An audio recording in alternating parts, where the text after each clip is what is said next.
Hi, എല്ലാവർക്കും പത്തരമാറ്റിൻ്റെ പുതിയൊരു വിശേഷത്തിലേക്ക് സ്വാഗതം.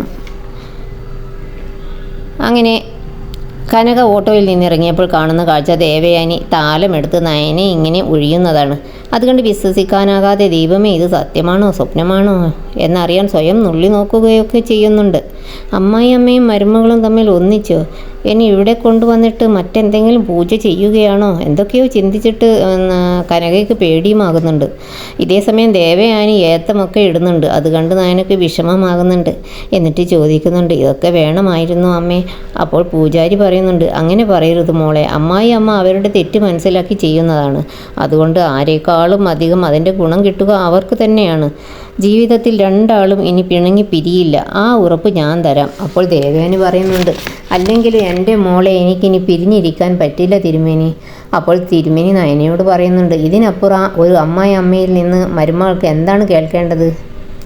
എന്നിട്ട് നയന ശമ്പളം കിട്ടിയതിൻ്റെ വകയിൽ തിരുമേനിക്ക് ദക്ഷിണയൊക്കെ കൊടുക്കുന്നുണ്ട്. എന്നിട്ട് അവരവിടുന്ന് പോകുന്നുണ്ട്. അപ്പോൾ കനക അവർ കാണാതെ മാറി നിൽക്കുന്നുണ്ട്.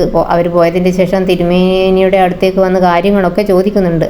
കനക തൻ്റെ മനസ്സിലുള്ള ഭയമൊക്കെ തിരുമേനിയോട് തുറന്ന് ചോദിക്കുന്നുണ്ട്. ഉഗ്രമൂർത്തിയുള്ള ദേവിയല്ലേ ഇവിടെയുള്ളത്?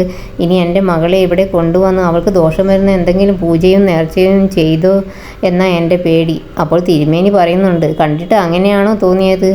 ഭയപ്പെടേണ്ട ആവശ്യമില്ല. അമ്മായിയമ്മയും മരുമകളും നല്ല കൂട്ടാണിപ്പോൾ. ഇനി അവരെ തമ്മിൽ വേർപിരിക്കാനൊന്നും കഴിയില്ല. അത് കേട്ടപ്പോൾ കനകയ്ക്ക് ഭയങ്കര സന്തോഷമാകുന്നുണ്ട്. പിന്നെ കാണിക്കുന്നത് ദേവയാനി പൂക്കടയുടെ മുൻപിൽ കാറ് നിർത്തി നയനക്ക് പൂവൊക്കെ വാങ്ങിച്ചു കൊടുക്കുകയാണ്. എന്നിട്ട് നയനയുടെ തലയിലൊക്കെ അത് ചൂടി കൊടുക്കുന്നുണ്ട്.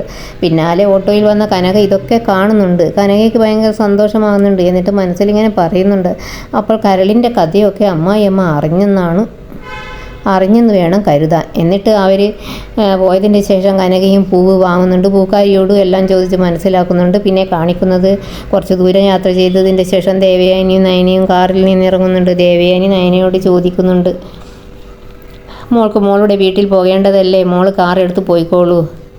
അപ്പോൾ നയന പറയുന്നുണ്ട്, അത് വേണ്ടമ്മേ, ഞാൻ ഓട്ടോയിൽ കയറി പോയിക്കൊള്ളാം. അപ്പോൾ ഒരു ഓട്ടോ വരുന്നത് കാണുന്നുണ്ട്. അമ്മ അതാ ഒരു ഓട്ടോ വരുന്നുണ്ട്. പക്ഷേ ആ ഓട്ടോയിൽ കനകയാണ് ഉള്ളത്. അതുകൊണ്ട് തന്നെ കനക അവരെ കണ്ടതും ഓട്ടോ ദൂരെ നിർത്താൻ പറയുന്നുണ്ട്. ഡ്രൈവർക്ക് നല്ല ദേഷ്യം വരുന്നുണ്ട് ഇടയ്ക്കിടയ്ക്ക് ഓട്ടോ ഇങ്ങനെ നിർത്താൻ പറയുന്നത് കൊണ്ട്. പിന്നെ നയന പറയുന്നുണ്ട്, ഓട്ടോ അവിടെ നിന്നല്ലോ, അതെന്താ ഇങ്ങോട്ട് വരാത്തത്? അപ്പോൾ പിന്നാലെ വേറൊരു ഓട്ടോ വരുന്നുണ്ട്. എന്നാൽ ഞാൻ ആ ഓട്ടോയിൽ പോയിക്കൊള്ളാം അമ്മ, വീട്ടിൽ പോയിട്ട് വേഗം വരാമെന്ന് പറയുന്നുണ്ട്. അപ്പോൾ ദേവേനി പറയുന്നുണ്ട്, നീ തിരക്കൊന്നും പിടിക്കണ്ട, സാവധാനത്തിൽ വന്നാൽ മതി. അപ്പോൾ നയന പറയുന്നുണ്ട്, എൻ്റെ അമ്മയെ ഞാനിവിടെ വെയിറ്റ് ചെയ്യിപ്പിക്കുന്നത് ശരിയല്ലല്ലോ, ഞാൻ ഉടനെ തന്നെ വരാം. അങ്ങനെ നയന വീട്ടിലെത്തി. പിന്നാലെ കനകയും എത്തുന്നുണ്ട്. എല്ലാം മനസ്സിലാക്കിയ കനക ഒരു വല്ലാത്ത സന്തോഷത്തിലും ചിരിച്ചും കൊണ്ട് ഇങ്ങനെ നയനയെ തന്നെ നോക്കുന്നുണ്ട്. അപ്പോൾ നയന ചോദിക്കുന്നുണ്ട്, അമ്മ എന്താ എന്നെ തന്നെ ഇങ്ങനെ നോക്കുന്നത്?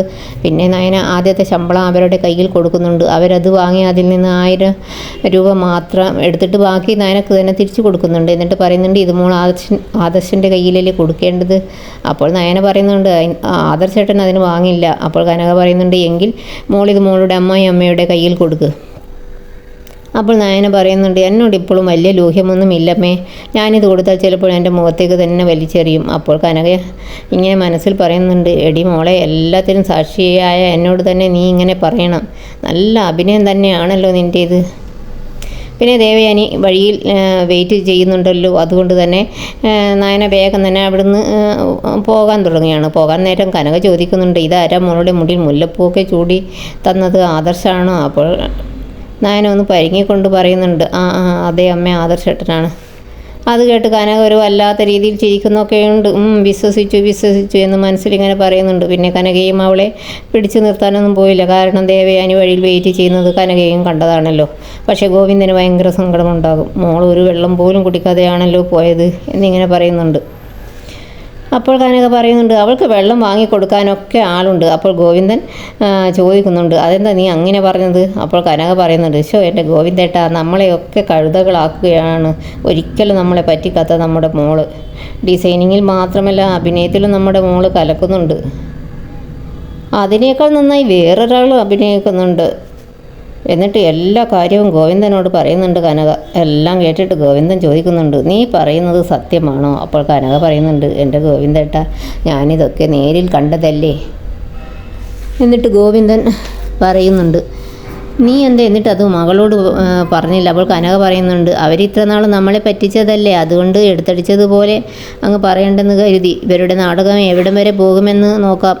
എന്നിട്ട് പറയുന്നുണ്ട്, ഗോവിന്ദേട്ട നമ്മുടെ മോളാണ് കരൾ കൊടുത്തതെന്ന് അവരറിഞ്ഞു എന്നാണ് തോന്നുന്നത്. അതിൻ്റെ സ്നേഹം നമ്മൾ വിചാരിക്കുന്നതിലും അപ്പുറമാണ് നമ്മുടെ മോളോട് അവർക്കിപ്പോൾ ഉള്ളത് എന്നാണ് എൻ്റെ വിശ്വാസം. ഇതൊക്കെ കേട്ട് ഗോവിന്ദനും വളരെ സന്തോഷമാകുന്നുണ്ട്. പിന്നെ ഗോവിന്ദനും പറയുന്നുണ്ട്, ഒരിക്കലും നമ്മളോട് കളത്രം പറയാത്ത മോള് നമ്മളിങ്ങനെ പറ്റിക്കുന്നെങ്കിൽ നമ്മളും കുറച്ച് പറ്റിക്കുന്നതിൽ തെറ്റില്ല എന്ന് ചിരിച്ചുകൊണ്ട് പറയുന്നുണ്ട്. അപ്പോൾ കനക ചിരിച്ചുകൊണ്ട്, ആണല്ലേ, എങ്കിൽ പിന്നെ നമ്മൾ നല്ലൊരു അഭിനയം കാഴ്ചവെക്കാൻ പോവുകയാണ്. ഏതായാലും ഇതെല്ലാം ഞാൻ നന്ദുട്ടനോട് കൂടി ഒന്ന് പറയട്ടെ, അവളും സന്തോഷിക്കട്ടെ. ഇതോടുകൂടി ഇന്നത്തെ കഥ ഇവിടെ അവസാനിക്കുകയാണ്. നിങ്ങൾക്ക് ഈ വീഡിയോ ഇഷ്ടപ്പെടുമെന്ന് വിശ്വസിക്കുന്നു. ഇഷ്ടപ്പെട്ടാൽ സബ്സ്ക്രൈബ്, ലൈക്ക് ഒക്കെ ചെയ്യാൻ മറക്കല്ലേ.